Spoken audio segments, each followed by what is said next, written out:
Many have been the tributes that have poured in for the late Jerry John Rawlings. Editor of the Daily Dispatch newspaper in Paul Ephson covered him as a journalist for more than 40 years, and for a significant part of that period, the freedoms of the press were curtailed. Mr. Ephson joins me now via Zoom with his recollection of events and Rawlings. Thank you very much, Mr. Ephson. So, as I was indicating earlier, a short while ago, you had covered him for many years, and for that period, quite a lot happened.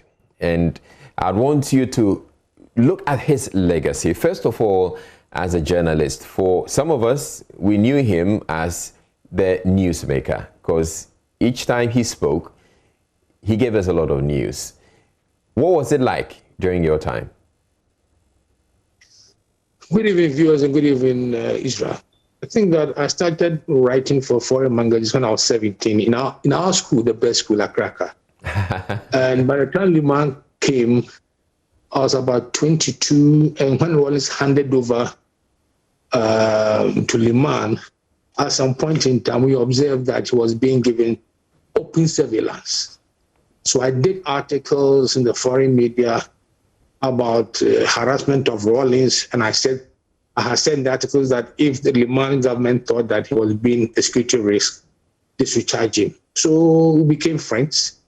Fast forward, after the overthrow of Liman, things started going bad. You know, there were excesses by the military, beatings, tortures.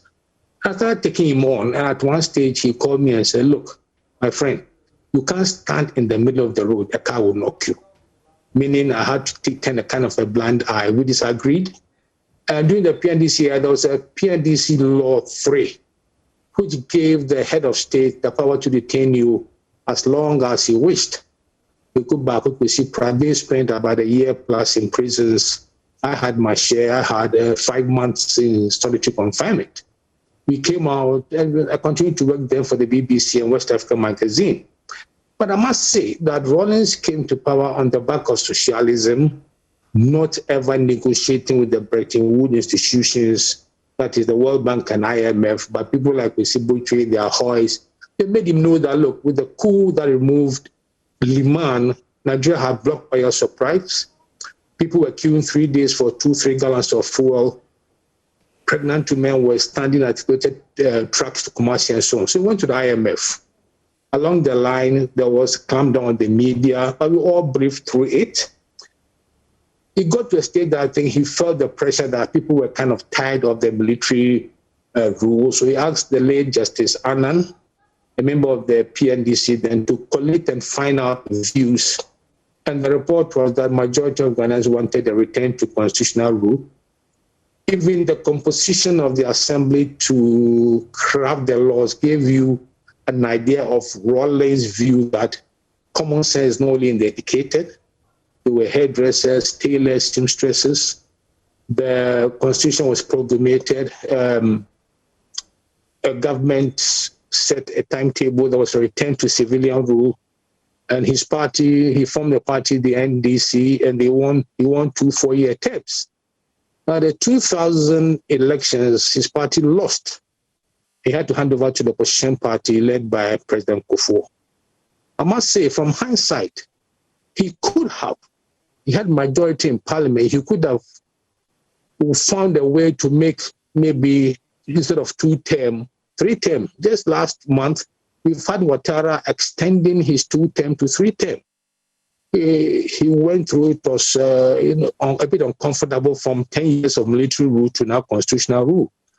But I think that Israel, summing it up, I think that he played his part. He led us through some momentous times. I mean, I think his influence and by the military after executing 8 people, first Achampon Utuka and the remaining 6, the quest to execute a list of 40 officers and some prominent Ghanaians was put on the back burner. Now, Mr. Ephson, I want us to go back to the period when you encountered him first, when he was telling you that you would have to, if you stand in the middle of the road, a car is going to knock you. I understood it differently, though. To me, it sounded like you had to take a position and you can't be in the middle of the road. I don't know how. Yes, yes, it's true. And I told him, we discussed it. I said, look, when Liman was harassing you, I defended you. And you are the head of state. The good you take it, the bad. Your guys are beating people. And I think that one of the things that egged him was that I was sending the reports to BBC, it was being broadcast, writing for West Africa magazine.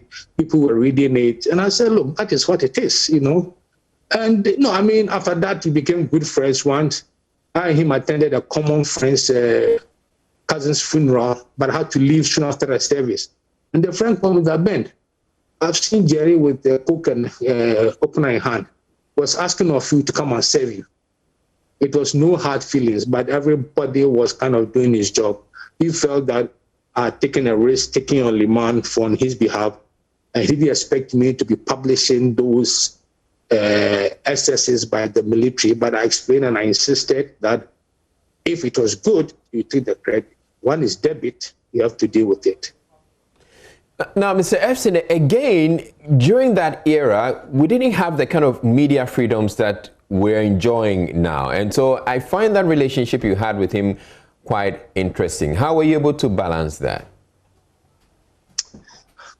One thing I must say, and this is the first time maybe I'm saying it. If Rawlings was brutal, like other African leaders, journalists like myself, Kweku Bakun, Kwesi Pratt, civil society activists like Graham, Akoto Ampao would have disappeared. And I think that the judge's murder was not his handiwork.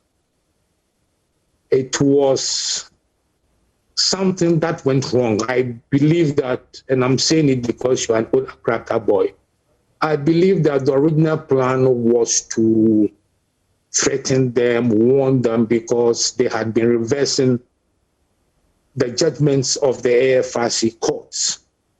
That was, I hear, the original plan. Major Akpa was added because Amatokwe, a union leader of GIHOC, led workers of GIHOC to attack Parliament then during their tea sessions, break up everything there. And Major Akpa was the personnel manager at GIHOC, and he sent these letters of Amatokwe and the staff. So Amatokwe being added, Major Akpa being added was Amatokwe's own idea of punishing the man. So for me, the investigations I did at that time, you couldn't come out to pinpoint those who were responsible. Because if I believe he wanted those people dead, the media, those of us who were be a thorn in his flesh, we could have disappeared. So on that aspect, I've always felt that he just had to take the blame to protect those who were actually behind them. Now, another part of that story and that era, and you can correct me if I'm wrong, but I recall that during that period or that era, we relied more on the international press for our news, or for the kind of news that you couldn't actually put out locally. So for some of us, the BBC and the foreign media, which you reported for, were what we had to rely on for our news. That was the situation, right? Yes, that was true. I mean, the private newspapers, and there was a licensing regime. At the end of every year for the newspaper, you should go to the Ministry of Information to get a license to publish the following year. So of 8 pages or 10 pages, 12 pages, they use 1 page for politics. So West Africa magazine was published in London, and there are times that they will seize it at the airport, will smuggle a copy in and make photocopies. You had to listen to the BBC to know what was happening in this country. Yes. It was a bit dangerous, but as if you look back, at times me and Kokobak, we laugh. You look back, it's as if you had been injected with some madness. Knowing that in the early days of the revolution, judges had disappeared. you could disappear. But I don't know. I mean, it was just something that we kept going. People, spent. And one of the things Rawlings, I know, did not like was, us talking about people being tortured. And I said, look, but, when I was arrested during my 5 months solitary and during interrogation, I told them some of the worst things I had left out. They said I had done a story that somebody had removed his shirt and shown the scars in the purple tribe when I had written about it. And I told them the worst ones I had seen that I had left out. Because I had to balance being a Ghanaian, having a Ghanaian passport, and letting the world know what was going on. Talking about somebody's back being cut and giving to one to chew was an example of torture going on. But that less nasty ones, like male organs being put in fire and so on, I kept it out because I was a Ghanaian. So you had to kind of have a balance, which was not easy, Israel was not easy. But I think for God and country, we've managed to survive. Thank you very much, Mr. Ben Ephson, for your insights. I'm sure there's a whole lot that you know about and you can share about your time or your coverage of former President Jerry Rawlings. But thank you very much. That's what we'll take for now. But I think we should sit down and have a much lengthier conversation about the man, Jerry John Rawlings. That was Ben Ephson, the managing editor of the Dispatch, the Daily Dispatch newspaper.